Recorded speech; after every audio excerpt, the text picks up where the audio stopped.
Martin Scorsese's Goodfellas ends with Henry Hill standing in a bathrobe outside his suburban house, complaining about pasta. He misses the excitement. He misses the money. He is alive, mildly annoyed, and free. The movie closes as though cooperation with the government was an inconvenient but workable solution, the price of admission into a quieter life. The real story does not end in a bathrobe.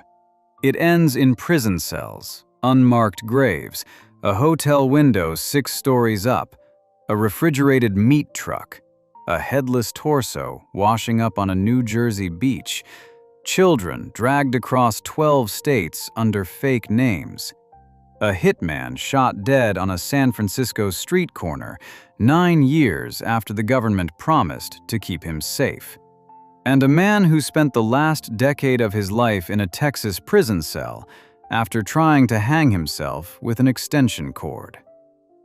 What follows is the full account, sourced from court records, FBI files, congressional testimony, and the words of the people who lived it. Section 1. Henry Hill was marked for death before he even flipped. Goodfellas ends with Henry Hill on camera telling the audience he misses the food and the action. He seems mildly annoyed at his new, ordinary life. That version of events is clean, almost funny, and almost completely misleading about what actually drove him to become an informant in the first place. The real reason Hill flipped had nothing to do with a change of heart. It had everything to do with a tape recording that made it clear his own best friend was planning to have him murdered. Hill had been arrested on April 27, 1980, on a narcotics trafficking charge. He had been dealing drugs, wholesaling marijuana, cocaine, heroin, and quaaludes through connections he made in prison, running supply lines between Brooklyn and Pittsburgh. Lucchese capo Paul Vario had explicitly forbidden his people from touching drugs. The reason was simple. Drug charges brought long sentences, and long sentences made men talk. Hill had ignored the rule and built a major operation anyway. When he got arrested, Vario had a clear reason to want him gone. But it was Jimmy Burke, the man Robert De Niro plays in the film, who was the more immediate threat. After the 1978 Lufthanza heist at JFK Airport, Burke had spent the following months killing everyone connected to the robbery. He killed them to keep their share of the money and to make sure no one could ever testify. Parnell Edwards, who failed to get rid of the getaway van, was shot in the head 5 times. Robert McMahon and Joe Manry, 2 crew members who had been offered protection to testify against Burke and refused, were found shot execution-style in a car. Marty Krugman, the bookie who had originally brought the tip about the Lufthansa vault to Burke, was killed too. Hill had known all of these men. He watched them disappear one by one. Hill was not a made man. He was half Irish, which meant he could never be a fully initiated member of the Mafia, regardless of how long he had worked with them. A made man had protection under mob rules. You needed his boss's permission to kill him. Hill had no such protection. Burke could have him killed on his own order alone, with no approval needed from anyone above him. When Hill got arrested, federal investigators played him 2 surveillance recordings. The first was a wiretap in which Hill's own associates Angelo Seppi and Anthony Stabile are heard telling Burke that Hill is no good and that he is a junkie. Burke's response was to tell them not to worry about it. In the context of how Burke operated, that was not reassurance. The second tape was more direct. It was Burke himself, on tape, telling Vario that Hill needed to be whacked. Hill heard both recordings while sitting in a cell. He had documented proof in Burke's own voice that the man he had worked alongside for decades was arranging his murder. The film compresses this into stylized editing and a paranoid voiceover. The reality was Hill in a jail cell, listening to a recording of his closest friend, planned to kill him. The confirmation came again when Hill was released on bail. Burke called and suggested they meet at a bar Hill had never heard of, owned by someone called Charlie the Jap. There was no reason to go to an unfamiliar location instead of any of the usual places. Hill understood immediately. In a mob, being lured somewhere you had never been before was one of the oldest setups there was. He did not go. Instead, Burke met him at his sweatshop with Karen present and laid out a proposition. Travel to Florida and kill a man named Bobby Germain's son, together with Anthony Stabile, the same Stabile who had just been heard on the wiretap calling for Hill's death. Hill would be traveling out of state, alone, with a man who wanted him dead. He knew he would not come back. The head of the Brooklyn Organized Crime Strike Force, Edward McDonald, arrested Hill again as a material witness in the Lufthansa robbery before the Florida trip happened. With prison time hanging over him and Burke's voice on a government tape arranging his murder, Hill signed a cooperation agreement with the strike force on May 27, 1980. He did not do it out of courage or conscience. He did it because every other option ended with him dead or locked up for decades.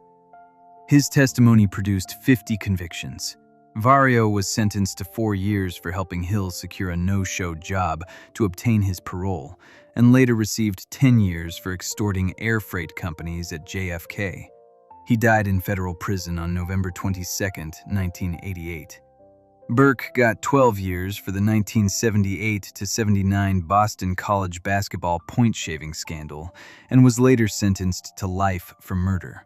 He died in prison on April 13, 1996. Neither man was ever charged specifically for the Lufthansa heist. Burke was never charged with any of the murders connected to it. Hill entered WITSEC with Karen and their 2 children, Greg and Gina. According to ABC News, the family relocated 10 times, living at points in Omaha, Nebraska, Independence, Kentucky, and Redmond, Washington. The government provided $1,500 a month and a house to rent. They were told not to tell anyone they were from New York. Their son Greg was 13. Their daughter Gina was 11. Hill was expelled from WITSEC in 1987 after being arrested in Seattle for cocaine trafficking. He later received arrests in 2001 for narcotics charges, in 2004 at a Nebraska airport where his abandoned luggage contained drug paraphernalia, for which he served 180 days in jail, and in 2009 for public intoxication while on probation. He died of heart disease in Los Angeles on June 12, 2012. Before we move on, if you're enjoying this analysis, please consider subscribing. It helps the channel tremendously. For all of that, the film gives audiences a man who seems mostly bothered that he has to buy his own groceries. What the film also skips entirely is what Hill's decision did to his children, who had no say in any of it and paid a price the movie never once shows. Section 2. Hill was expelled from witness protection for crimes he committed inside it. The closing title cards in Goodfellas tell the audience that Henry Hill was arrested on drug charges in Seattle and given 5 years of probation. That is technically accurate.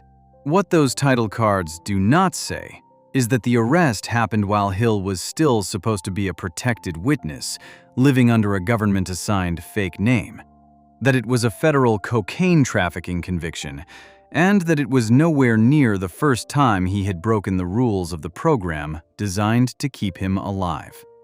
The film presents the end of Hill's time in witness protection as a single stumble. The documented record shows something messier. A man who spent years inside one of the most protective programs the U.S. government offers and used it as cover to keep doing exactly what he had always done. Hill entered the U.S. Marshals Witness Security Program, known as WITSEC, in 1980 after signing his cooperation agreement with federal prosecutors. The government gave him a new name, Martin Todd Lewis, along with new identity documents, a house to rent, and $1,500 a month. The family moved to Omaha, Nebraska first, then to Independence, Kentucky, and then onward to Redmond and Seattle, Washington, along with other locations. According to the Wikipedia article on Karen Friedman Hill, the full list of locations the family lived in included Seattle, Cincinnati, Omaha, Butte in Montana, and Independence, Kentucky, as documented through Karen's own history. In Seattle, Hill hosted backyard cookouts for his neighbors. On at least one occasion, while drunk and on drugs, he told the people around him who he actually was. Federal marshals had to relocate the family again. He was then moved to Sarasota, Florida, where, according to documented accounts, he repeated the same mistake a short time later, telling people his real identity. The government moved him again. At some point during these years, while Hill was still technically in the program, he wrote a first-person article for Sports Illustrated, published on February 16, 1981, under his real name, describing in detail his role in the 1978-79 Boston College basketball point-shaving scandal. That article ran on the cover. The FBI went, in the words of his son Greg, nuts. The marshals threatened to throw him out of the program over it. They still needed his testimony in upcoming cases, so they did not. But the line had been crossed in a way that could never fully be walked back. The Seattle cocaine trafficking arrest happened on May 1, 1987. At the time, Hill was living in the Wedgwood neighborhood of Seattle under the name Alex Canclini. He was arrested after a drug deal involving approximately 8 ounces of cocaine in the suburban area of Kirkland. 3 other people were charged alongside him. 2 of them, Carl Alden Wing and Jose Fernando Sejo Borgo, pleaded guilty to distributing cocaine and testified against Hill. A federal jury deliberated for 2 hours before convicting him after a 6-day trial. He was held without bail in King County Jail from the date of his arrest. At sentencing, Hill's defense lawyer, Richard Sherman, argued in open court that the government itself bore some responsibility. Sherman told jurors that while Hill was a participant in the Witness Protection Program, he became an alcohol and drug abuser, and that the program had let him deteriorate. The prosecutor pushed back directly. Hill was not targeted as a celebrity defendant. He was targeted as a cocaine dealer. Hill was convicted of cocaine trafficking and expelled from WITSEC. He received 5 years of probation for the offense. According to Wikipedia, he was removed from the program in 1987. A&E's documented biography of Hill puts the initial expulsion as early as 1984 for blowing his cover, with the formal cocaine conviction coming in 1987.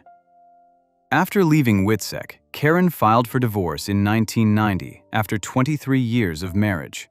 The divorce was finalized in 2002. Hill's legal troubles after leaving the program did not slow down. In 2001, he was arrested again on narcotics-related charges in Seattle, where he was by that point living under yet another new identity. In August 2004, he boarded a flight from North Platte Regional Airport in Nebraska and left his luggage behind. Airport security found the bags and searched them. Inside were drug paraphernalia and glass tubes containing cocaine and methamphetamine residue. Nebraska State Patrol lab tests confirmed the residue on 2 of the tubes. He was charged with 2 felony counts of possessing meth and cocaine. Later, Hill was arrested on a warrant for violating the terms of a plea agreement that required him to complete an alcohol treatment program instead of serving time. Court records showed that when he showed up to a pre-sentence meeting with his probation officer, his blood alcohol level was 0.343%, more than 4 times Nebraska's legal limit for driving of 0.08. He was allowed to plead no contest to the lesser charge of attempted methamphetamine possession. On September 26, 2005, he was sentenced to 180 days in jail with credit for 34 days already served. In October 2003, Lincoln County Sheriff's records show Hill was convicted of disturbing the peace after he was found drunk and screaming at passing cars from a convenience store parking lot in Nebraska. In March 2009, he pleaded guilty to 2 misdemeanor counts of public intoxication and was sentenced to 2 years of probation. While on that probation, in December 2009, he was arrested in Fairview Heights, Illinois, for disorderly conduct and resisting arrest. Hill attributed that arrest to his ongoing problems with alcohol. The title card at the end of Goodfellas says Hill has been sober since entering witness protection. The court records show a blood alcohol level of 0.343 at a probation meeting and a string of drug and alcohol arrests stretching across 3 decades. The film picked the version of the story that fit the ending it needed. The documents tell a different one. What none of this captures, not the court records, not the arrests, not the relocations, is what was happening to Hill's children during all of it. They were dragged through the same states, the same fake names, the same chaos, and the same household. They had no say in any of it. Their account of those years is the part of this story that has nothing to do with Henry Hill at all. Section 3. Hill's children lost everything, and their father made it worse. Goodfellas has almost no room for Henry Hill's children. They appear briefly in a few scenes, mostly as background. The film is his story, told in his voice, from his point of view. His kids had their own story, And in 2004, they told it themselves in a book called On the Run, A Mafia Childhood, written by Greg and Gina Hill. What they described is a childhood that the movie does not come close to showing. Greg was 13 years old and Gina was 11 when their father signed his cooperation agreement with federal prosecutors on May 27, 1980. Neither of them had any idea the full scope of what their father did. Gina, in particular, had grown up thinking her dad was a normal man who just happened to know some rough people. According to the book, when investigators raided the family home, the children were given roughly an hour to go through their belongings and pick out what they could take with them. Everything else stayed. Every toy, every piece of furniture, every connection to the neighborhood they had grown up in, gone. The family packed what fit into bags and left. The government's first stop for the family was Omaha, Nebraska. They received $1,500 a month and a house to rent. According to CBS News reporting on the book, the only instruction the children were given about their new identity was not to tell anyone they were from New York. The government set up no detailed backstory, no rehearsed cover story, nothing. Greg and Gina were expected to invent a plausible past on their own, in school, every day, from scratch. Greg described the first night in Omaha. His father took the family to Godfather's Pizza, got drunk, and started cursing loudly in front of the local customers. People stared. Henry thought it was funny. Greg did not. They stayed in Omaha for about 2 months before being moved to Independence, Kentucky. They were there for roughly a year. Then Henry co-wrote a cover story for Sports Illustrated in February 1981, published under his real name, describing his role in the Boston College point shaving scandal. His safety was now visibly compromised. Anyone in the country could read that story and know he had talked. The FBI threatened to remove him from the program, but still needed him for upcoming trials. The family was uprooted again and moved to Redmond, Washington, east of Seattle. In Redmond, Henry was arrested multiple times for drunk driving. According to CBS News reporting directly from the book, he spent his days at the racetrack gambling and his nights drinking.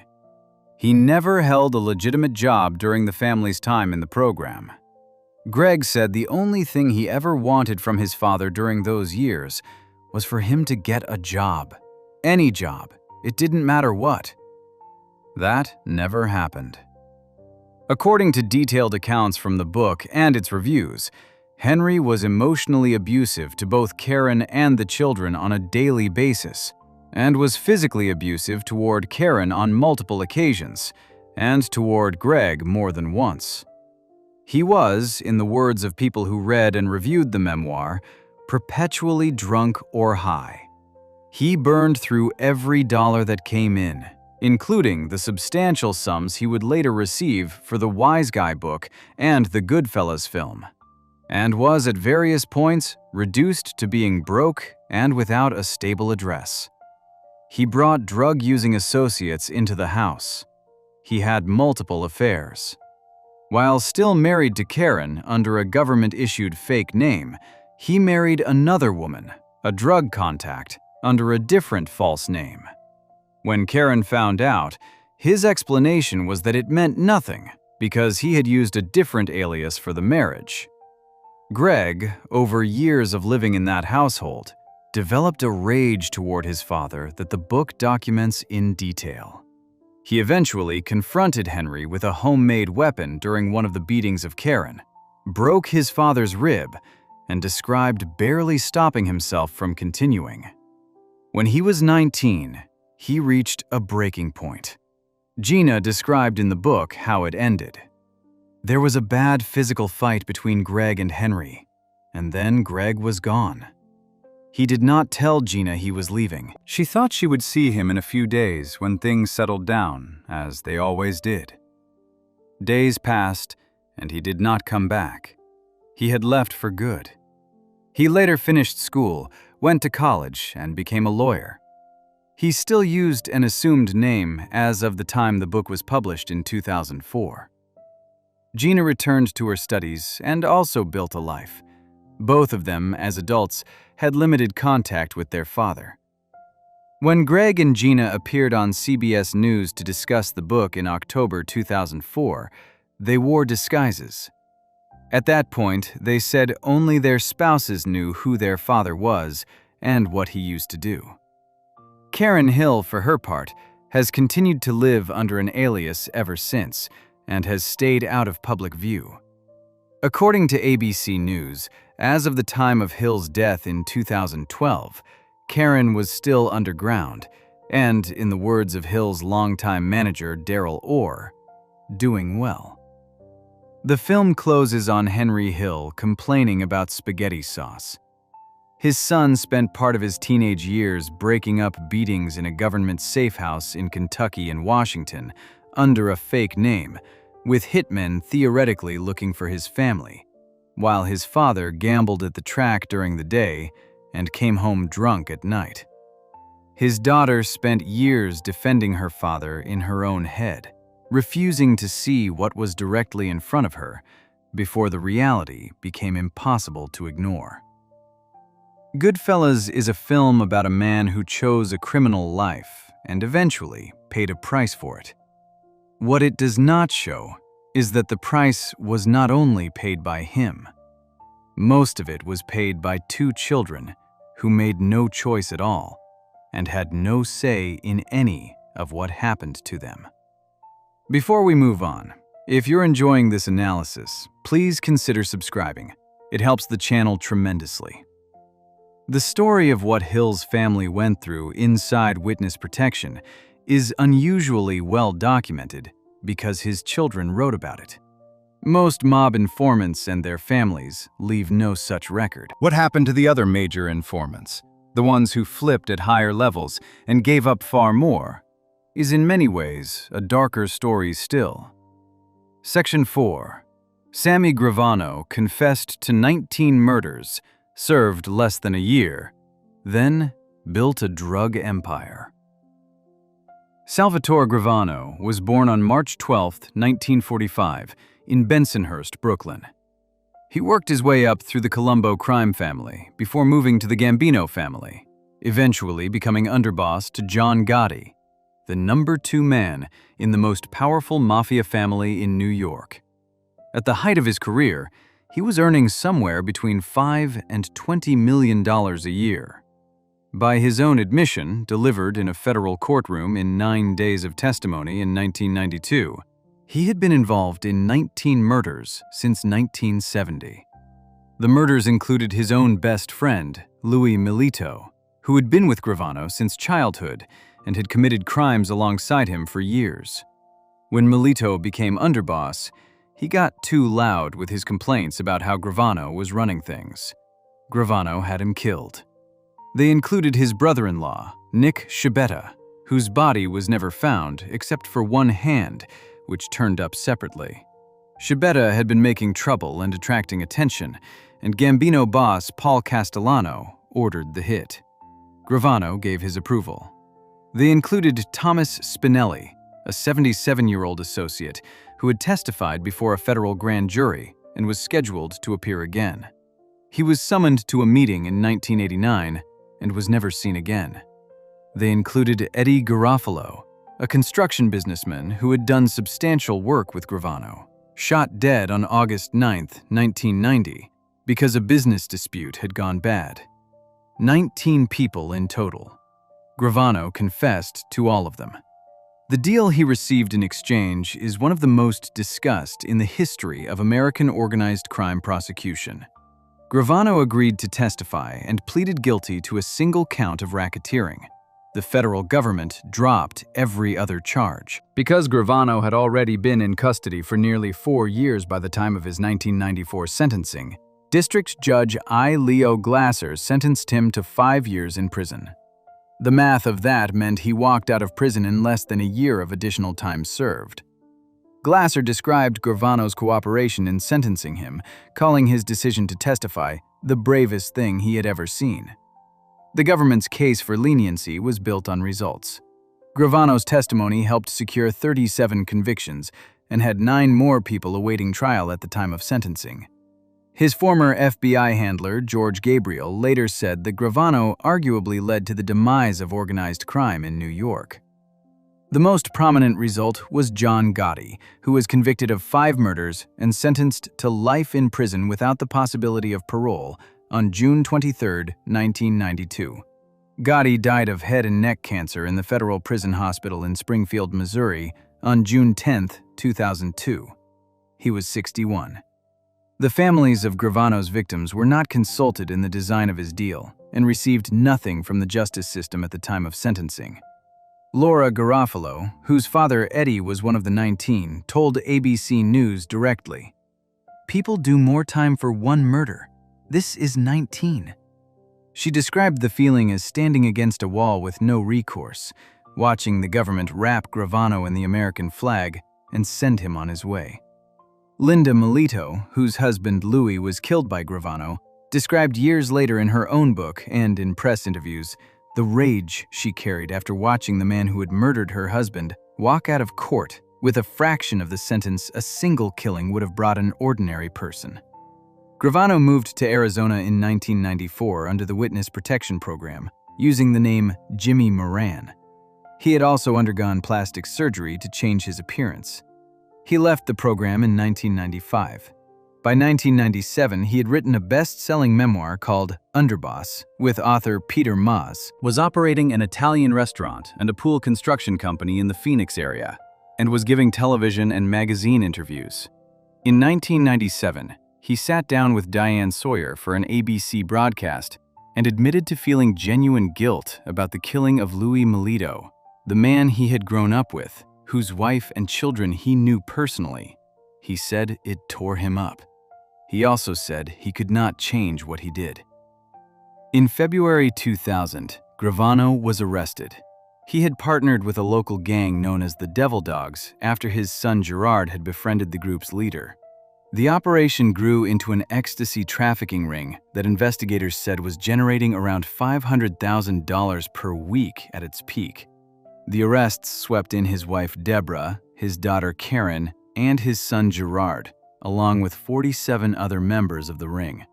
Investigators had gotten onto the operation after a Phoenix police drug detective heard from his personal trainer at a gym that some young men he was training were dealing ecstasy and bragging they worked for Sammy the Bull.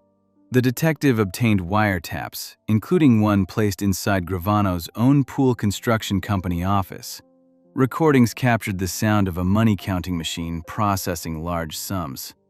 Gravano pleaded guilty to drug trafficking charges in New York in May 2001 and in Arizona in June 2001. He was sentenced to 20 years in New York and 19 years in Arizona, running concurrently. He was also granted lifetime supervised release and ordered to pay a $100,000 fine. In November 2003, Gravano and Karen Gravano were further ordered to pay $805,713 as reimbursement for court costs and investigative expenses connected to an earlier drug judgment. He was sent to ADX Florence in Colorado, one of the highest security prisons in the United States, and served part of his sentence in solitary confinement. Laura Garofalo, using the Son of Sam law in Arizona, which prohibits criminals from profiting from publicity connected to their crimes, eventually managed to have royalties from Gravano's Underboss memoir seized by the state and distributed to the families of his victims. Garofalo later described the outcome as vindicating, not because it came close to justice, but because it forced some acknowledgement that the people Gravano killed had mattered at all. Gravano was released from prison in September 2017 after serving most of his 20-year sentence. He now lives openly. He has a podcast and a YouTube channel and continues to give interviews. He discusses his murders, his cooperation, his drug ring, and his opinions on other criminals in public, regularly, to anyone who wants to listen. The man who admitted to 19 killings and served less than a year for them is today a media figure. Joe Valachi's story ended very differently. He never left custody from the moment he flipped until the day he died, and the path that put him in that position was even more desperate than it looked on paper. Section 5. Joe Valachi killed the wrong man in prison, then spent the rest of his life behind bars. Joseph Michael Valachi was born on September 22, 1904, in East Harlem, New York, to impoverished Italian immigrant parents. He started as a getaway driver for a small burglary gang called the Minutemen, was inducted as a made man into the American Mafia in 1930, and spent the next 3 decades as a soldier in what became the Genovese crime family. By his own account, he was involved in more than 20 killings over those years.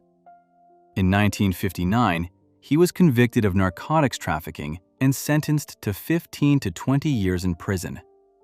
He arrived at the United States Penitentiary in Atlanta, Georgia, where he found himself sharing quarters with the man who had once been best man at his wedding, Vito Genovese, boss of the Genovese family, who was also serving time for heroin trafficking. What happened inside that Atlanta prison in 1962 is what set everything else in motion, and it started with a misunderstanding. Genovese had been hearing rumors from people inside the prison that Valachi was cooperating with federal authorities. The rumors were circulating because investigators had been pulling Valachi out of his cell for questioning on multiple occasions. Valachi had not told them anything useful, but the sight of him being escorted out repeatedly was enough to make people talk. Genovese, who ran the prison's mafia population the way he ran his family on the outside, summoned Valachi. During their conversation, Genovese told him a parable. If you buy a barrel of apples and one is bad, it has to be removed before it ruins the others.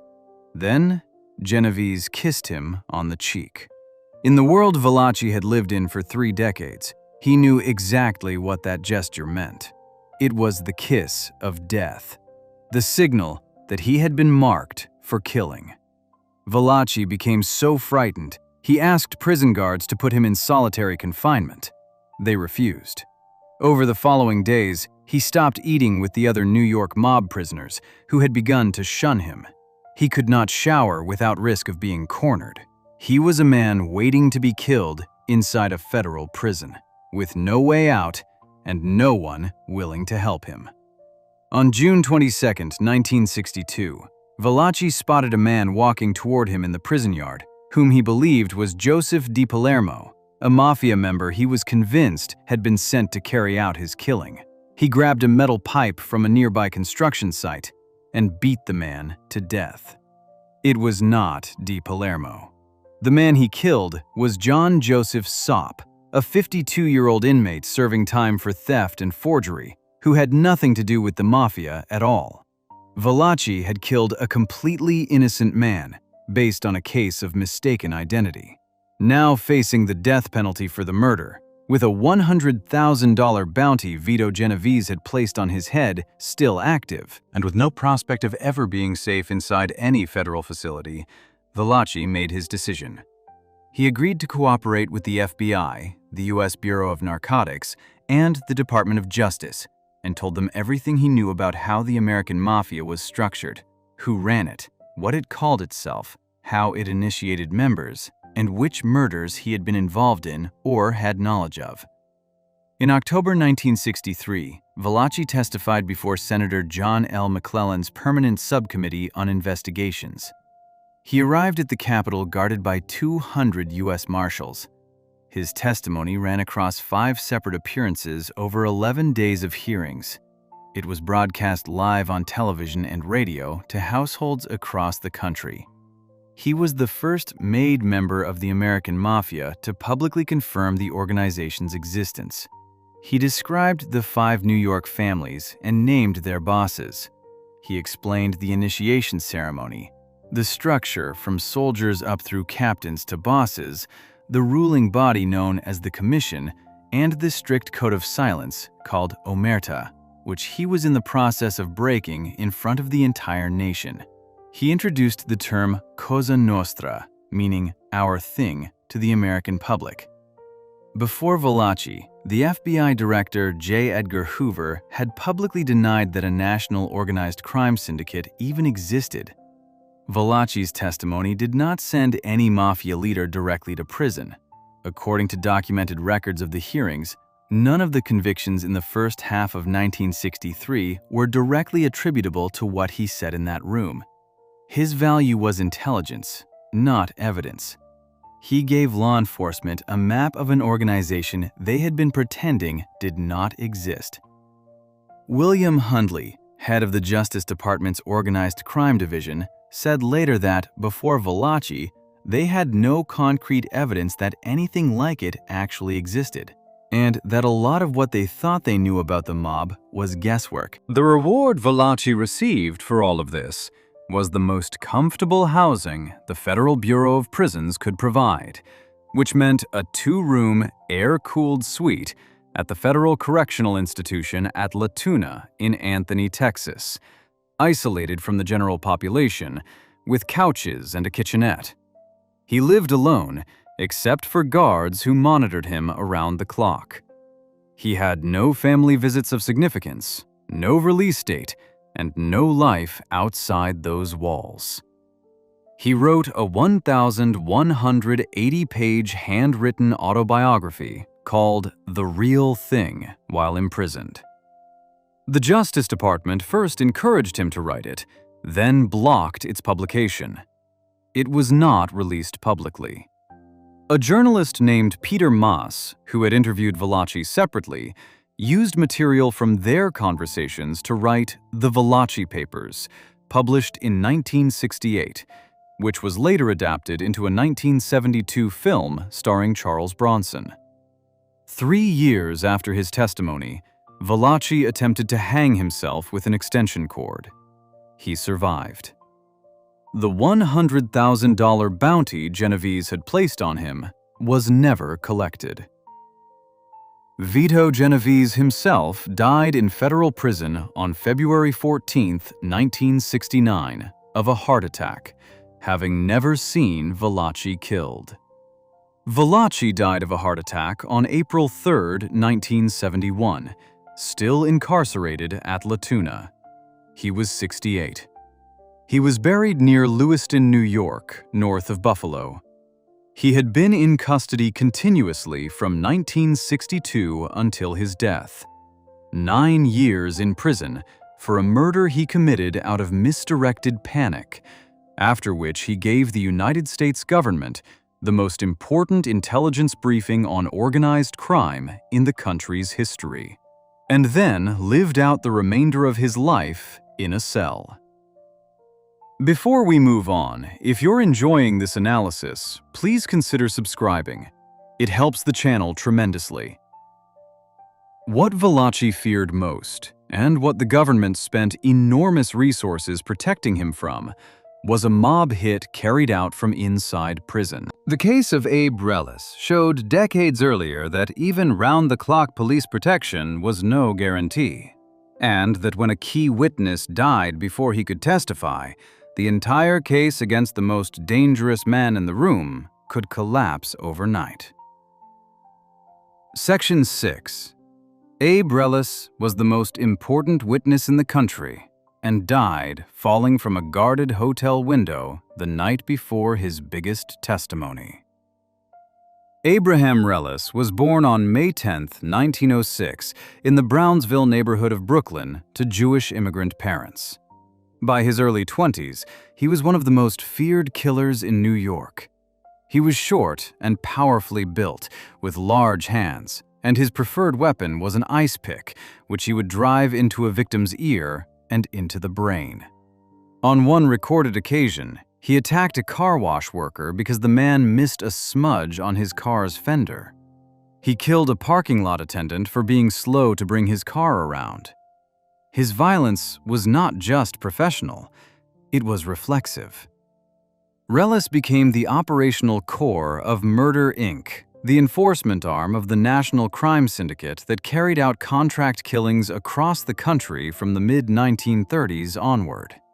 The organization was co-headed by Louis Buchalter, known as Lepke, and Albert Anastasia, known variously as the Mad Hatter and the Lord High Executioner. Crime researchers estimate Murder, Inc. was responsible for somewhere between 400 and 800 murders during its existence. Reles personally killed at least 11 people and was involved in many more. He knew the full scope of the operation: who ordered what, who carried it out, where the bodies went, and which senior figures in the national syndicate had approved which killings.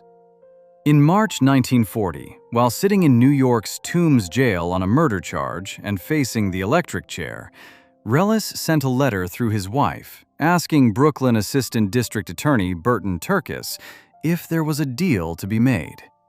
There was.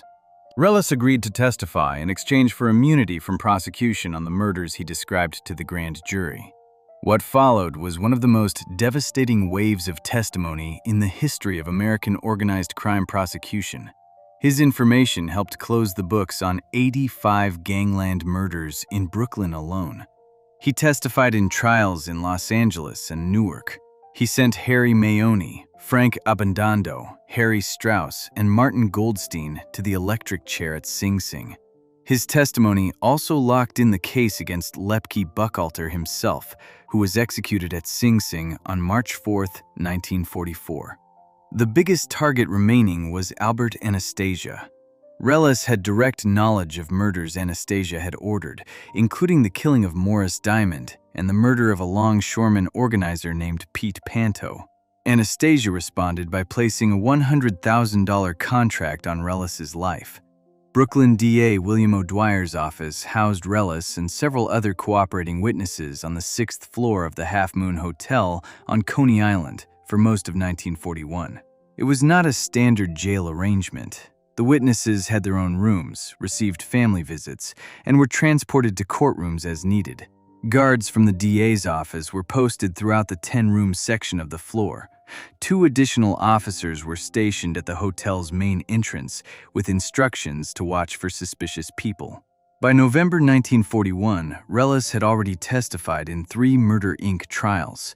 The testimony against Anastasia was scheduled for November 12, 1941. Sometime between 3 a.m. and 6:30 a.m. that morning, Reles went out the window of room 623. His body was found on the roof of a lower kitchen extension, 4 floors below. Knotted bed sheets were found attached to the radiator inside his room. The official explanation was that he had been attempting to escape or climb down to the floor below and had fallen. A grand jury examined the case in 1951 and formally ruled accidental death. Almost nobody believed it then, and almost nobody believes it now. The guards on duty reported nothing out of the ordinary. At least one of them claimed to have spoken with Reles less than an hour before his body was found. The windowsill was described as slick with morning dew. In the years afterward, mob boss Lucky Luciano told associates that police had been paid $50,000 to throw Reles out the window. 5 members of the DA's protective detail were demoted in the aftermath. Captain Frank Balls, who oversaw the security squad that night, gave contradictory accounts of events, but was defended throughout by O'Dwyer himself, who later became mayor of New York City. With Reles dead, the case against Anastasia collapsed. There was no other witness who could make it hold. Charges were dropped. Anastasia went free and continued running his criminal operations for another 16 years until he was shot to death in a barber's chair at the Park Sheraton Hotel in Manhattan on October 25, 1957, on the orders of Vito Genovese and Carlo Gambino. His murder was itself never prosecuted. Without Reles, the separate case against Bugsy Siegel in California for the murder of Harry Greenberg also fell apart.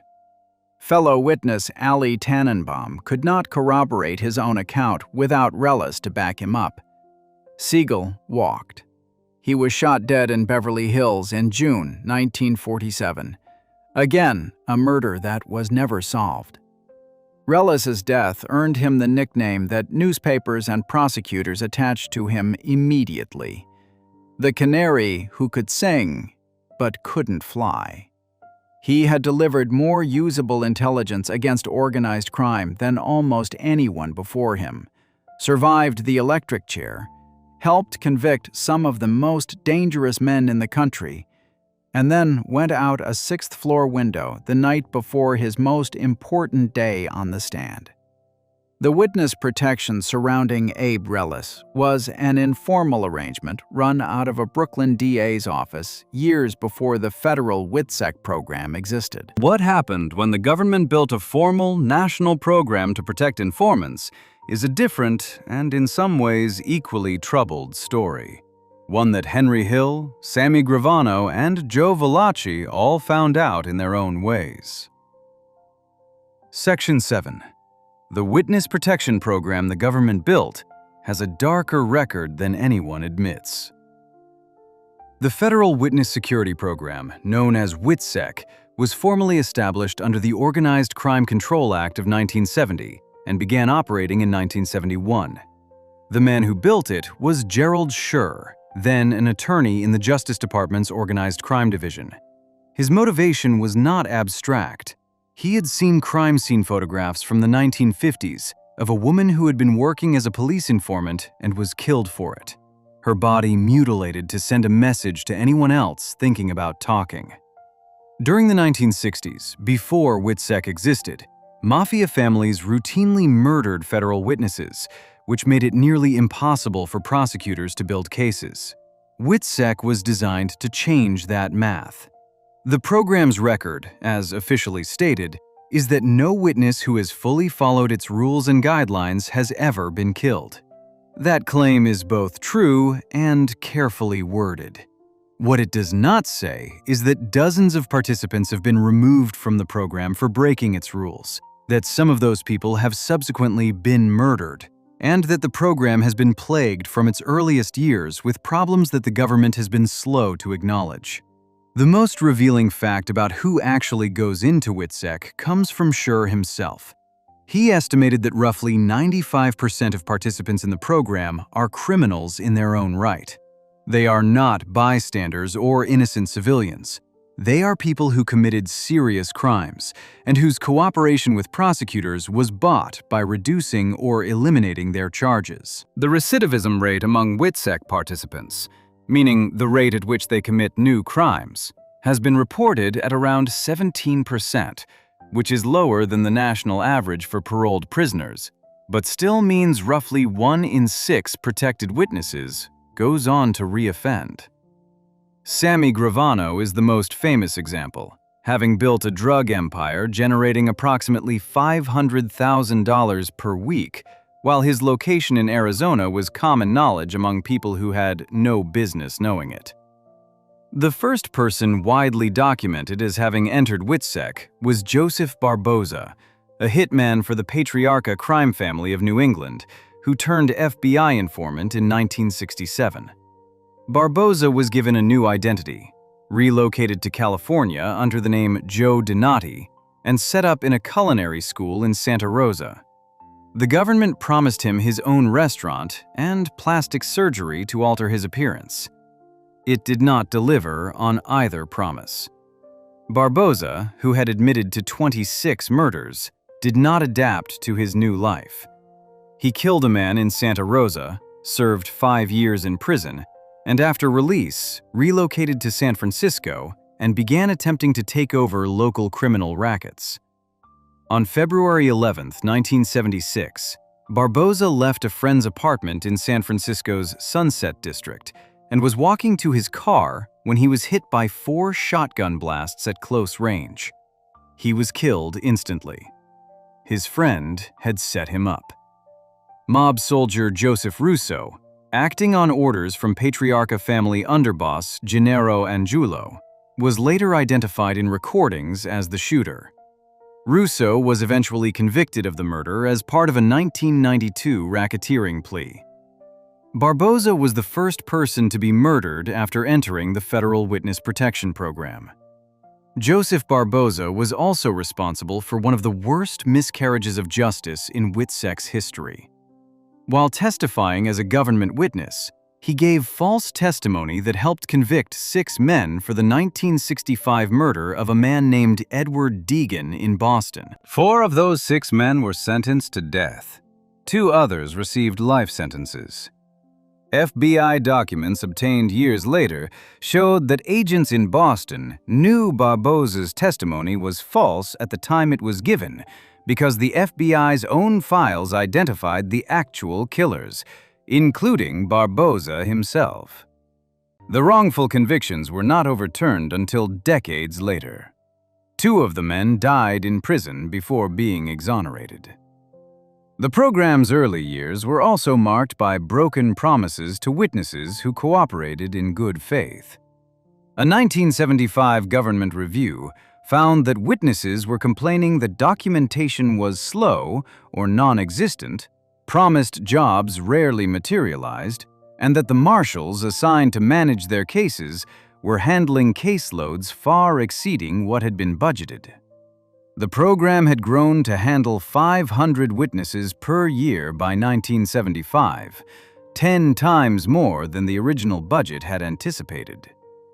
There is also the structural reality that WITSEC, by necessity, relocates dangerous criminals into communities that are given no warning.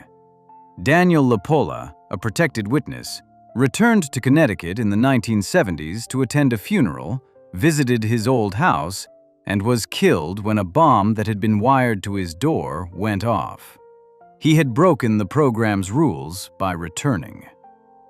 The government's position is that witnesses who follow the rules are safe. The full picture includes what happens when they do not. And given that 95% of participants are career criminals with deeply ingrained habits, the rules are frequently broken. The gap between how witness protection is understood by the public, largely shaped by films like Goodfellas, and how it actually functions is significant.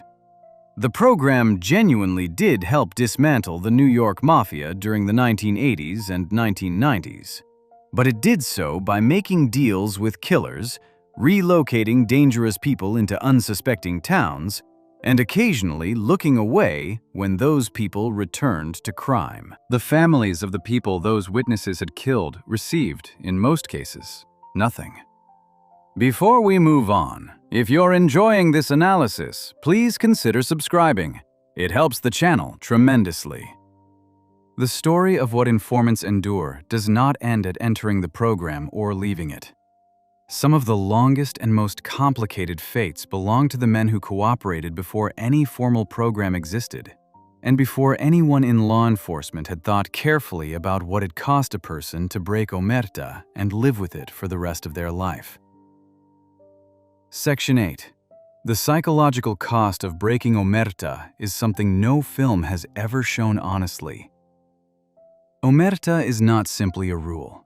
For men who spent their adult lives inside the American Mafia, it was the foundation of everything. Every relationship, every business arrangement, every identity they had. It dictated that you did not cooperate with authorities under any circumstances, not even if you were the victim of a crime, not even if you were innocent, not even if it cost you your life. To break omerta was not just a violation of an organizational rule. It was a complete severing from the only community most of these men had ever known, and a public declaration that everything they had claimed to believe in, loyalty, honor, silence, was now gone. Goodfellas treats this lightly. Henry Hill's narration at the end of the film is self-pitying in a comic way. He misses the excitement and the money. The movie does not touch what it actually costs a person to spend the rest of their life being called a rat by everyone who knew them, watching old friends die in prison, and checking the door every time they walk into a restaurant. Hill himself, speaking to the London Sunday Telegraph later in life, said he had been waiting to be killed for 30 years. He described his head whipping around at every restaurant whenever someone came through the door. At 67, he told the reporter it felt surreal to still be alive. This was not nostalgia. This was a man who had spent 3 decades in a state of sustained physical fear that no government relocation or new name could completely remove. The label of rat, once attached, does not come off. Hill's website, goodfellahenry.com, featured a section called Threat of the Week, where he regularly posted threats he received from people who hated him for cooperating. When he called into the Howard Stern show, which he did frequently, often arriving drunk, callers threatened him live on air. He did not stop calling. His doctor told him at one point that it was astonishing he was still alive given his alcohol and drug use. Hill himself described having been on every drug humanly possible and said he could not get a handle on alcohol. This was a man who had lost his family, his identity, his community, and his sense of physical safety, and was filling the space with substances and radio appearances. Sammy Gravano's experience was different in form, but identical in structure. In a 1997 ABC interview with Diane Sawyer, Gravano was asked directly about ordering the killing of his best friend, Louis Melito, a man he had grown up with, committed crimes alongside, and whose wife and children he knew well. Gravano said it tore him up. He said it killed him inside. When he was asked about it again in 2021, he said it was ugly, that he would change it, and then added that he could not have done things differently when he was living that life. This is the internal logic of a man who committed 19 murders and then spent the rest of his life explaining it, first to prosecutors, then to a jury, then to television cameras, then to podcast listeners. The guilt and the rationalizing exist simultaneously, and neither ever fully wins. Joe Valachi's case is the starkest. He died in his cell at La Tuna Prison in Texas on April 3, 1971, 9 years after killing the wrong man in a panic. He had cooperated with the government, given nationally televised testimony that reshaped the public's entire understanding of organized crime, written a 1,180-page autobiography that the Justice Department then blocked from publication, and spent the final years of his life in a 2-room prison suite with air conditioning and a kitchenette, completely alone except for guards watching him around the clock. According to documented accounts, at some point during those years, he tried to hang himself with an extension cord. He was stopped.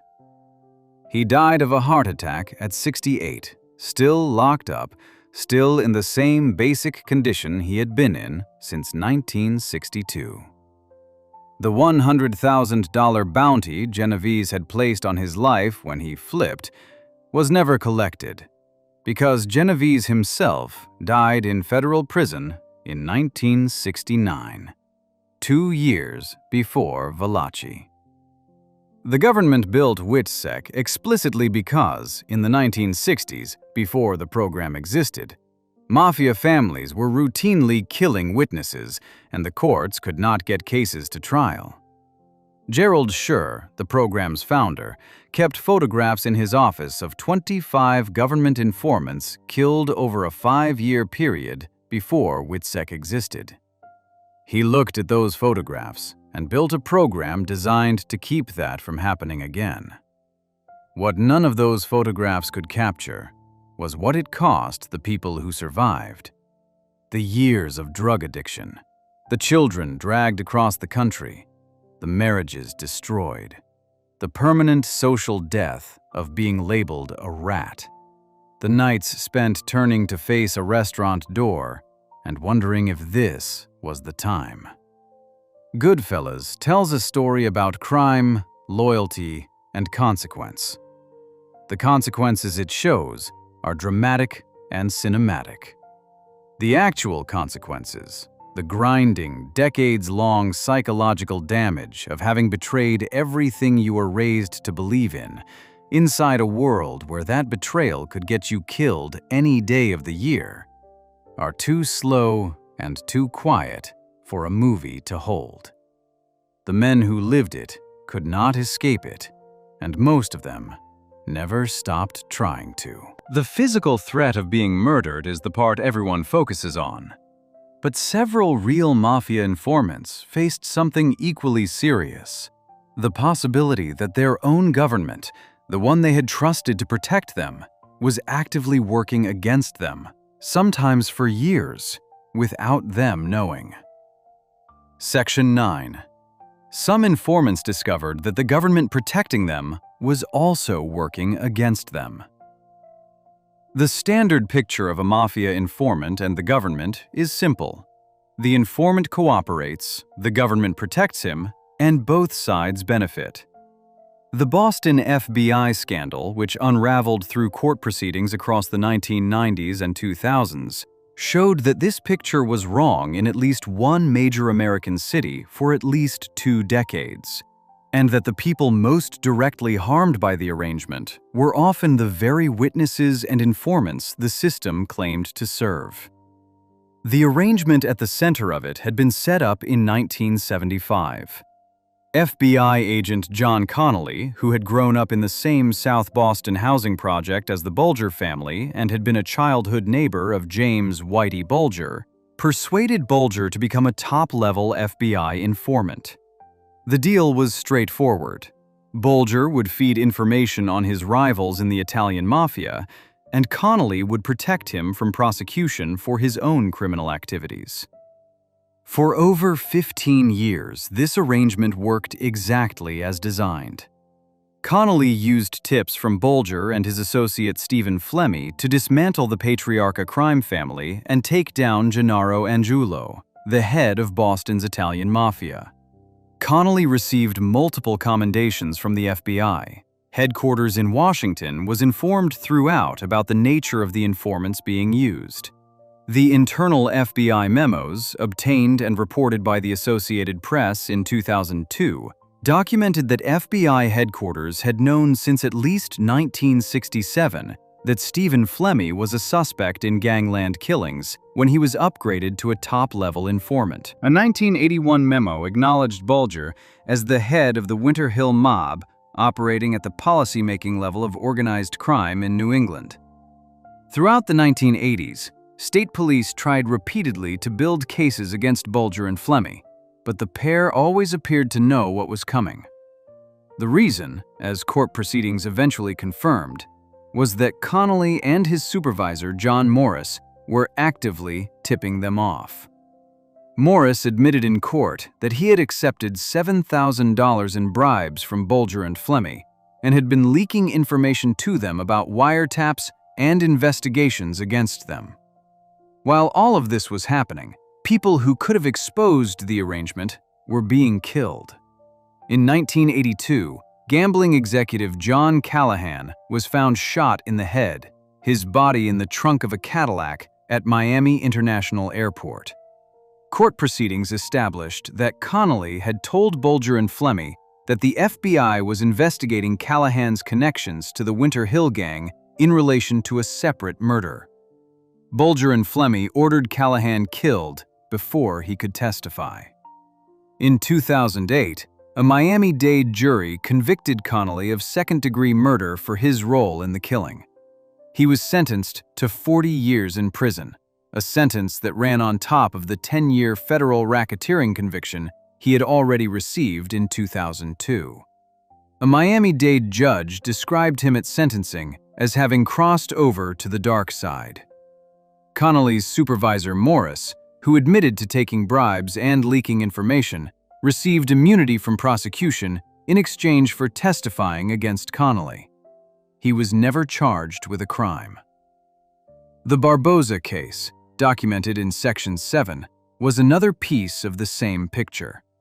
FBI files obtained by the Associated Press showed that at least 4 separate memos had informed FBI headquarters before the 1965 murder of Edward Deegan that the killing was being planned, and that both Joseph Barboza and Stephen Flemmi were involved. The FBI had the information before the murder happened.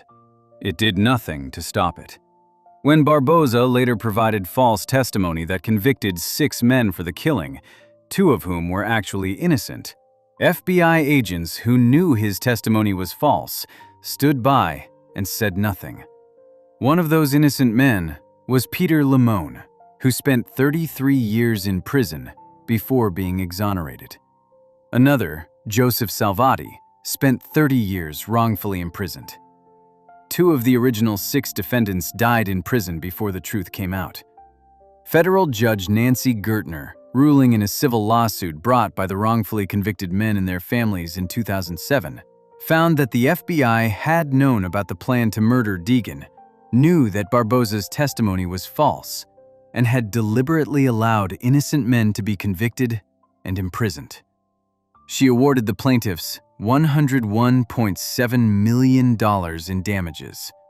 She described the conduct of the FBI agents as outrageous and found that they had actively suppressed evidence that would have exonerated the defendants.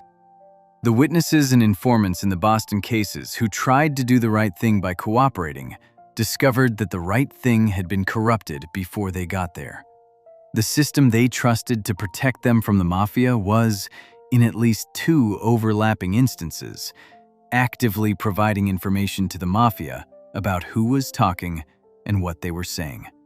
For any informant operating in Boston during those decades, the danger was not just the mob. It was also the government office down the street. Before we move on, if you're enjoying this analysis, please consider subscribing. It helps the channel tremendously. By the time all of this came out, it confirmed something that the history of every other section in this series had suggested, that what Goodfellas leaves out is not just the chaos and the suffering. It is the complete picture of what it meant to bet your life on a system that was never as reliable or as clean as the film made it seem. Section 10. The Lufthansa heist left a trail of dead bodies that the film only partially shows.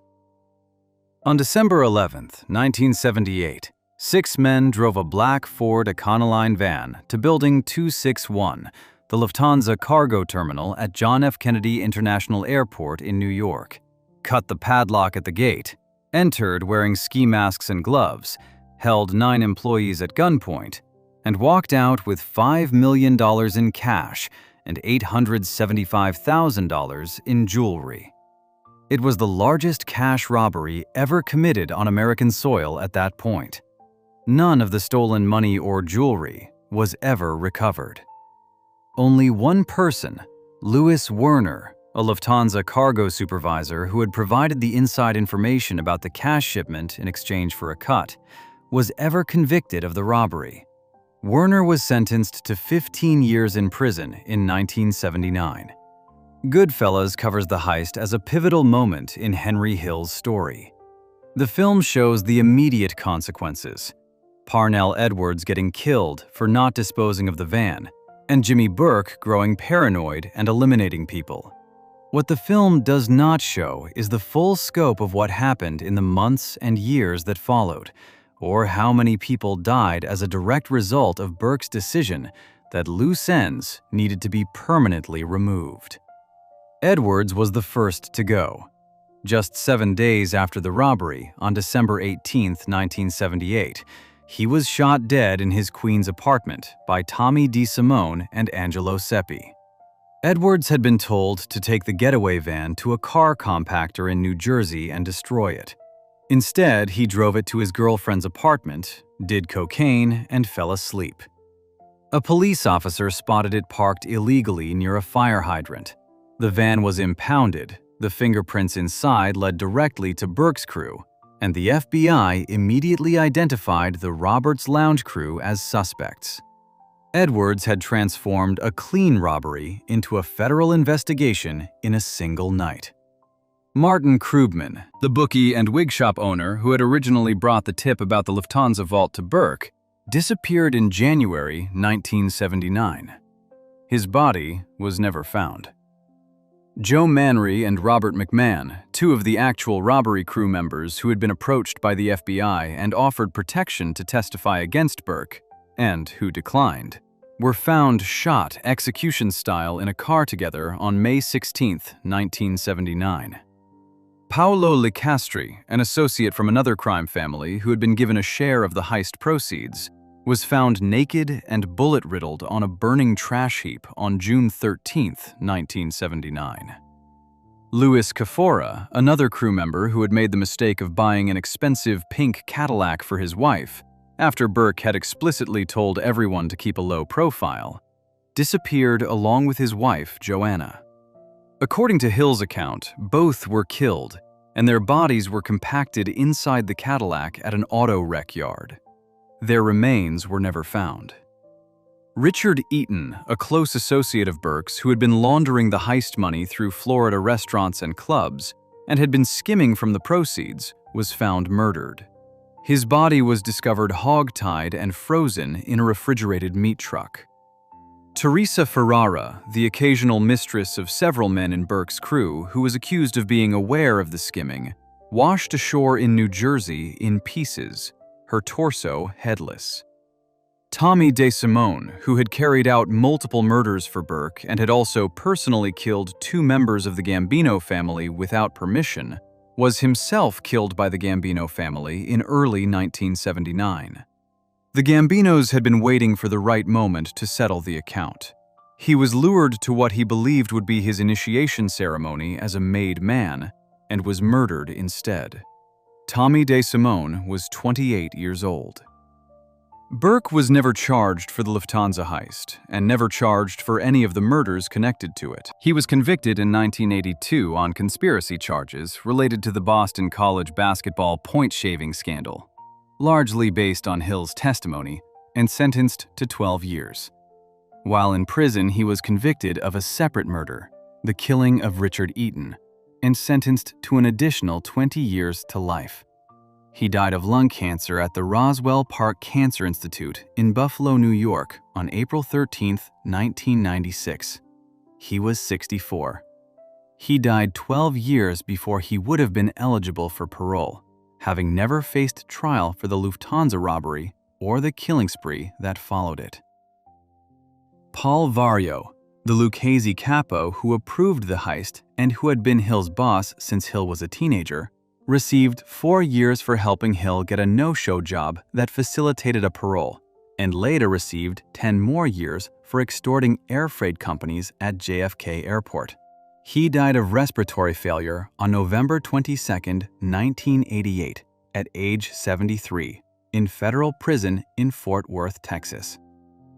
The entire narrative arc of Goodfellas, from the heist to Hill's cooperation to the credits, takes place inside what was actually a years-long killing spree that the U.S. government never prosecuted fully. The only man convicted of the actual robbery was Werner, the insider, who served his sentence and was released. The man who organized it murdered at least several participants to protect himself and spent the money, died of cancer in a prison cell without ever being charged with what he actually did. The people who paid the most were the ones the movie barely mentions. The crew members who took their shares and stayed quiet, and were killed anyway because Burke decided silence could not be trusted and money was worth more than loyalty. Goodfellas is a film about a man who got out. The sections of this series have been about the ones who did not get out, the ones who got out only to be killed or imprisoned years later, the ones who broke omerta and never stopped paying for it, and the children who had no part in any of it and paid anyway. The film shows Henry Hill being born a nobody again at the end. The full story shows that nobody in it was ever really free. If you enjoyed this breakdown, make sure to subscribe. Thanks for watching, and I'll see you in the next one.